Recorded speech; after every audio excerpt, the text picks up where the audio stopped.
नमस्कार दोस्तों, मेरा नाम है आशुतोष और आप देख रहे हैं डायनामिक इम्पल्शन। आज के इस वीडियो में हम बात करेंगे 14 मई 2022 के करंट अफेयर्स की और ज्ञान को कभी भी छोड़ना नहीं चाहिए, इसलिए वीडियो को अंत तक अवश्य देखिएगा। सबसे पहला प्रश्न है, भारत की सबसे बड़ी PEM आधारित ग्रीन हाइड्रोजन परियोजना कहाँ स्थापित की जाएगी? Where will India's largest PEM based green hydrogen project be set up? A Haryana, B Andhra Pradesh, C Uttarakhand, D Madhya Pradesh. And the right answer is Madhya Pradesh. तो देखिए, गेल इंडिया 2023 के अंत तक हरित हाइड्रोजन का उत्पादन करने के लिए मध्य प्रदेश के गुना डिस्ट्रिक्ट में भारत के सबसे बड़े प्रोटॉन एक्सचेंज मेम्ब्रेन यानी कि PEM इलेक्ट्रोलाइजर का निर्माण करने वाली है। ये मतलब भारत का सबसे बड़ा PEM आधारित ग्रीन हाइड्रोजन परियोजना होगी, जैसा हमने बताया, और गुना में इसको स्थापित किया जाएगा। अगला प्रश्न है, निम्न में से किसने संयुक्त राष्ट्र विकास कार्यक्रम के साथ समझौता किया?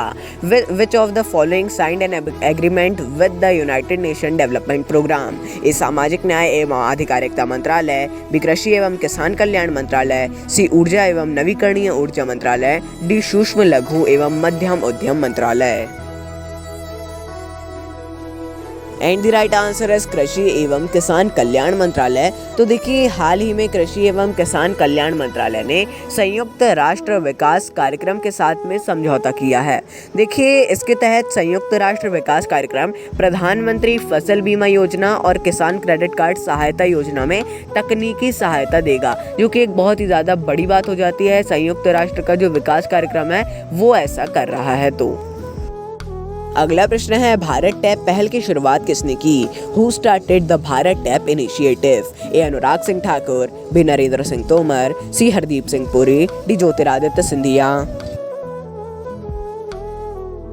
एंड द राइट आंसर है हरदीप सिंह पुरी। तो हाल ही में केंद्रीय मंत्री हरदीप सिंह पुरी जी के द्वारा भारत टैप पहल की शुरुआत की गई है। उन्होंने इसी कार्यक्रम में निर्मल जल प्रयास पहल की भी शुरुआत की है। अब देखिए, दोनों के बारे में आप देखिएगा, दोनों जल से ही जुड़े हुए हैं, और इसमें एक का मतलब जो दूसरा है निर्मल जल प्रयास, इसका भी एक अच्छा सा उद्देश्य है, पानी बचाने का ही है, जैसा हमने बताया दोनों का। लेकिन इम्पोर्टेंट भारत टैप ही रहेगा, क्योंकि इसका एक तो यूनिक सा नेम है, और हाँ, इसके कार्य भी थोड़े अलग हैं। इसके बारे में एक सेपरेट वीडियो हम बनाना चाहें तो बना सकते हैं, यदि आप बोलेंगे तो।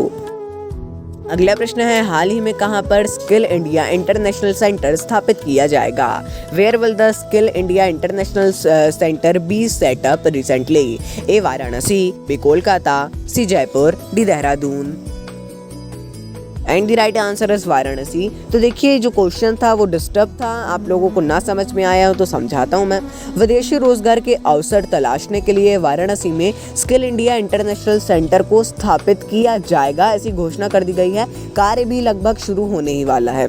Skill India international centre UAE, Canada, Australia और अन्य GCC क्षेत्रों जैसे देशों में अंतर्राष्ट्रीय नियोक्ताओं की मांग में रोजगार के अवसर ढूंढेगा, और मतलब विदेशी रोजगार मिलेंगे, इससे भारत के लोग विदेश जा सकते हैं। स्किल इंडिया बहुत पहले से चल रहा है, UAE के साथ में भी बहुत सा हो चुका है। हमने ऐसे ग्राउंड लेवल पे भी देखा है, ऐसा हो रहा है कि पहले प्रशिक्षित करते हैं, फिर दूसरे देशों में भेजा जाता है उन सभी लोगों को। इससे रोजगार के अवसर ऑब्वियसली बढ़ते हैं, और थोड़ा टैक्स कलेक्शन भी भारत का होता है। अगला प्रश्न है, रानिल विक्रमसिंघे किस देश के प्रधानमंत्री नियुक्त हुए? Ranil Wickremesinghe was appointed as the prime minister of which country? A चेक गणराज्य, B Sri Lanka, C Mauritius, D संयुक्त अरब अमीरात। एंड द राइट आंसर है श्रीलंका।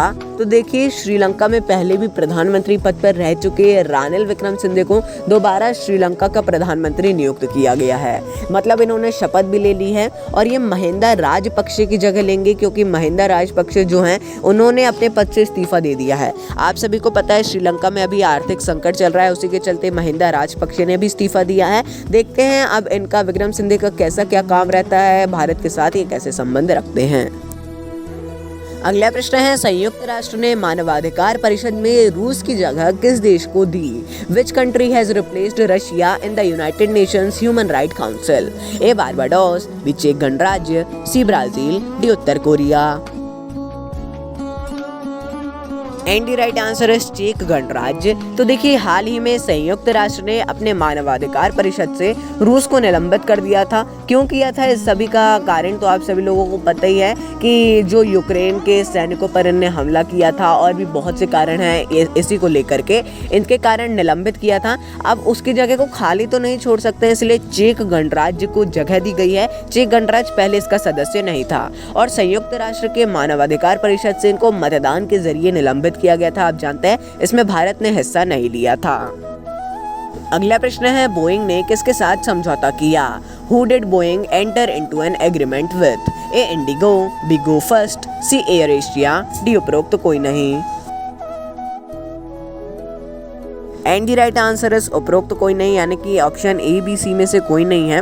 तो देखिए बोइंग और एयर इंडिया ने प्रमुख भारतीय रक्षा प्लेटफॉर्म की मरम्मत और ओवरहॉल के लिए सहयोग किया है, यानी कि इसमें दोनों का ही फायदा है। एक तो भारतीय रक्षा प्लेटफॉर्म की मरम्मत दोनों मिलकर करेंगे और ओवरहॉल में भी जो मतलब रिप्लेसमेंट वगैरह है उसका मेंटेनेंस जो भी है वो भी दोनों लोग मिलकर ही करेंगे। अब देखिए ये बहुत ही इंपॉर्टेंट है कि असल में air India engineering service limited, ये एयर इंडिया की ही एक ब्रांच है, उसकी शाखा है, इसके साथ समझौता किया है। ऐसे ही हर एक मतलब अधिकतर ऐसे ही होता है कि मेन उसके साथ नहीं किया जाता है, उसकी किसी एक और शाखा के साथ किया जाता है, लेकिन जो आर्टिकल रहते हैं उनकी हेडलाइन में केवल जो मेन चीज़ होती है उसी को दिखाया जाता है, उसको आपको पूरा पढ़ना अनिवार्य हो जाता है उसके बाद।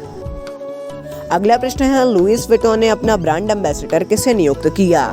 Who has been appointed by Louis Vuitton as its brand ambassador? A. Deepika Padukone, B. Anushka Sharma, C. Madhuri Dixit, D. Parineeti Chopra. And the right answer is Deepika Padukone. तो हाल ही में दीपिका पादुकोण को लुई विटॉन का ब्रांड एम्बेसडर नियुक्त किया गया है। ये फ्रांसीसी फैशन हाउस है, बैग्स वगैरह बनाते हैं, शायद आपने इनका नाम सुना हो LV करके। इसकी जो ब्रांड एम्बेसडर हैं ये मतलब पहली ऐसी भारतीय अभिनेत्री बनी इसकी ब्रांड एम्बेसडर बनने वाली। अब एक ये इम्पोर्टेंट न्यूज़ है कि मतलब इनको वैश्विक तौर पर बनाया गया, सिर्फ इंडिया के लिए नहीं। अधिकतर होता है कि इनकी इंडिया की शाखा के लिए बनाया जाता है, लेकिन इन्हें वैश्विक तौर पर बनाया गया है। अगला प्रश्न है हाल ही में किस राज्य ने प्राथमिक विद्यालयों में पौष्टिक नाश्ता योजना की शुरुआत की? In which state recently started nutritious breakfast scheme in primary schools? A. Andhra Pradesh, Himachal Pradesh, C. Tamil Nadu, D. Punjab. And the right answer is Tamil Nadu. तो हाल ही में तमिलनाडु राज्य सरकार के द्वारा वहाँ के प्राथमिक स्कूलों में पौष्टिक नाश्ता योजना को शुरू किया गया है।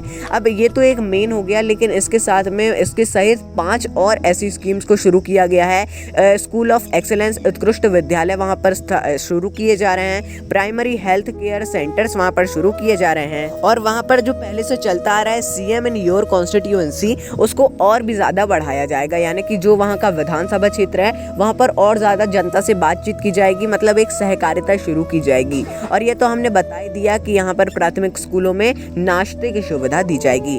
तो दोस्तों ये था अंतिम प्रश्न। मिलता है अगले वीडियो में। नमस्कार। Dynamic impulsion.